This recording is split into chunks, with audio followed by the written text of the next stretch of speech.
என்ன மாற்றத்துக்கு தெரியல. ஒரு பண்ணிட்டு அது முன்னாடி ஒரு வாரம் எடுப்பாங்க. என்னுடைய இப்போ நம்ம அரங்கத்தில் என்ன தெரியும் national development office of India அது என்ன பண்ணுறாங்க அப்படின்னா ஒரு ஸ்கூலுக்கான திறமையை வந்து உங்களுக்கு வளர்க்கறதுக்கு கவர்மெண்ட் உங்களுக்கு ட்ரைனிங் கொடுக்குறாங்க. ஃப்ரீ ஆஃப் காஸ்ட் ட்ரைனிங் கொடுக்குறாங்க, டைப்பன் கொடுக்குறாங்க, அதுக்கு ஃபுட்டு கொடுக்குறாங்க, ஸ்பேஸ் கொடுக்குறாங்க, எல்லாமே கொடுக்குறாங்க. ஸோ இதை நீங்கள் கற்றுக்கிட்டீங்க அப்படின்னா அதை எக்ஸ்போசருக்கு ஐயா மாதிரி ஆர்வமாக இருக்கிறாங்க. நீங்கள் அவங்க சொன்னீங்க அப்படின்னா அவங்க எக்ஸ்போஸ் பண்ண ஈஸியாக இருக்கும். இப்போ நிறைய டேலண்ட் ஸ்டூடெண்ட்ஸுக்கு நிறைய இருக்கிறாங்க. என்ன பெரிய பிரச்சனைன்னு கேட்டிங்கன்னா ஒரே ஒரு பிரச்சனை மட்டும்தான். நம்ம பெரிய ஒரு பிக்கர் கலெக்ஷன் என்னன்னு கேட்டீங்க அப்படின்னா இன்ட்ரோவேட்டிவ் காம்ப்ளெக்ஸ் ஒன்று தாழ்வு மனப்பான்மை. நம்மளை பற்றி அவன் என்ன பேசிடுவான், இப்போ என்ன நினச்சிடுவான், இவங்க என்ன பேசிடுவாங்க அப்படிங்கிற ஒரு இடத்துக்கு நமக்கு என்ன தேவைன்றது கேட்காம இருக்கோம். கடைசி வரைக்கும் இன்றைக்கி இருக்க குவாலிட்டியாக தான் என்ன தேவை, இது ரைட்டு, ஆமாம் இது ரைட்டு, ராக்னா என்ன ராக்கு கேளுங்க. என்ன ராக்கு கேட்டால் தான் நீங்கள் செய்கிறது ரைட்டாக தாங்க அவங்களுக்கு புரியும். இந்த சைடில் நான் செய்கிறது ரைட்டு அப்படின்னா அவங்களுக்கு புரியும். ஸோ இதுதான் ஸோ மேட்ச் அந்த மாதிரி அந்த யூட்ரஸ் ரிமூவ் பண்ணுறது அப்படிங்கிறது வந்து பார்த்தீங்க அப்படின்னா மெடிசன் ஃபீல்டில் எனக்கு வந்து பயங்கர ஒரு ரொம்ப கேஷுவலான ஒரு விஷயம் ஆகிடுச்சு. பட் அந்த கேஷுவலான விஷயத்துக்கு பின்னாடி எவ்வளோ ப்ராப்ளம்ஸ் இருக்குது அப்படின்னு கேட்டீங்க அப்படின்னா நிறைய இந்த யூட்ரஸ் ரிமூவ் பண்ணக்கூடிய பிரச்சனை என்னால் வருதுன்னு கேட்டீங்க அப்படின்னா மெயின் நம்மளோட ஃபுட் கல்ச்சர் நம்ம ப்ரொமோட் ஆச்சு. ஸோ நம்ம பழைய சாப்பாடு எதுவுமே கிடையாது. ஃபாஸ்ட் ஃபுட் ஸோ அந்த ஃபாஸ்ட் ஃபுட்டில் இருக்க ஒரு பேக்ஸ் எல்லாம் வந்து சில விஷயத்துக்கு ப்ரொடியூஸ் பண்ணாமல் பிளாக் பண்ணி வைக்கிறேன். வந்து நம்ம பிரச்சனை வந்து கல்ச்சரில் பார்த்தீங்க அப்படின்னா நான் படிக்கிற போது வந்து எங்களுக்கு ஷிஃப்ட் இருக்கும்.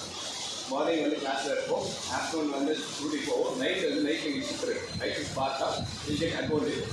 ஆனால் அந்த நைட் ஷிஃப்ட் பார்க்கும்போது எங்களுக்கு சில கலோரிஸ் இருக்குது. இந்த கலோரிஸ் ஃபுட் எடுக்கணும். இன்றைக்கி ஒர்க் ஃப்ரம் ஹோம் பார்த்தீங்க அப்படின்னா எங்கள் அப்பா காலையில் ஃபைவ் ஹவர்ஸ் போவார், ஈவினிங் 5 வந்து வரும். காலையில் என் பையன் வந்து 7 o'clock வந்து ஆன்லைன் கிளாஸ் விட்டாரா அப்படின்னா 3 மணிக்கு முடிச்சிடுவோம். இப்போ அப்படியே மிட்-நைட் 1 o'clock ஒரு கால் வரும். யூஎஸ் கால் வந்துச்சுன்னா அந்த கால் நீங்கள் முடிச்சு அவங்களுக்கு கால் தான் ஆகும். இப்போ நீங்கள் அவங்க கால் அப்படின்னா ஏன் பண்ணுறீங்க, பட் உங்களுக்கு ஹெல்த் ஆப் ஆகும். வெரைட்டியாக பார்க்கணும். இப்போ மார்னிங் இந்த டயட்டுக்கு எழுந்திரிக்கிறேன், இந்த டயட்டில் இந்த டயட் வரைக்கும் ஒர்க் பண்ணுறேன், ஜிம்முக்கு போகிறேன், அதெல்லாம் வந்து செகண்டரி. மார்னிங் எங்கே சொல்லி நீங்கள் என்ன பண்ணுறீங்க, ப்ரெஷ் பண்ணுறீங்க, தண்ணி சும்மா 2 டம்ளர் தண்ணி கொடுத்தா பெரிய இதெல்லாம் ப்ராக்டிக்கலாக நிறையா வந்து சோசியல் லைஃப் போட்டு நன்மை நிறைய சொன்னால்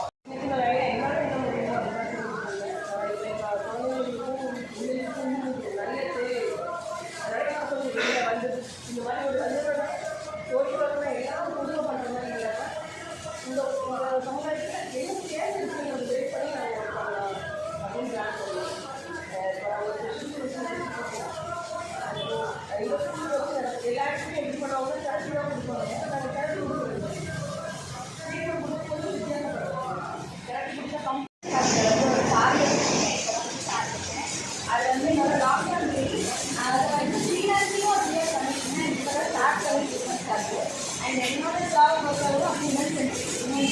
அவங்களுக்கு therapy, hand therapy, and how helping so அந்த மாதிரி women's program before you join, so let's go happy and all the best for the services and the classes. Thank you.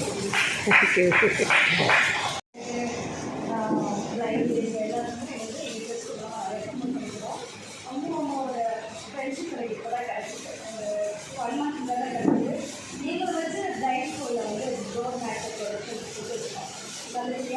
Training கொடுத்து படிக்கிறோம். என்னை பொறுத்த வரைக்கும் ஒரே ஒரு சிம்பிளான விஷயம் தான், ஒருத்தருக்கு ஒருத்தர் மேலே வாங்கணும். இதுதான் சுயநலம் வந்து எங்கே இருக்கக்கூடாது, நெகட்டிவ் தாட் இருக்கக்கூடாது, பாசிட்டிவாக திங்க் பண்ணணும், பாசிட்டிவான பொருட்கள் பண்ணிக்கிறோம். இன்றைக்கி முதல்ல மட்டும் இல்லை, எல்லா மாவட்டத்தில் இருக்க லேடிஸ் உமன்ஸ் எல்லாருமே இந்த ப்ரோக்ராம் ஜாயின் பண்ணி நல்லா பிஸ்னஸ் பண்ணியிருக்காங்க. So thank you so much. Thank you அம்மா. அது ஆல் தி பெஸ்ட். நிறைய விஷயம் பண்ணலாம். Thank you so much.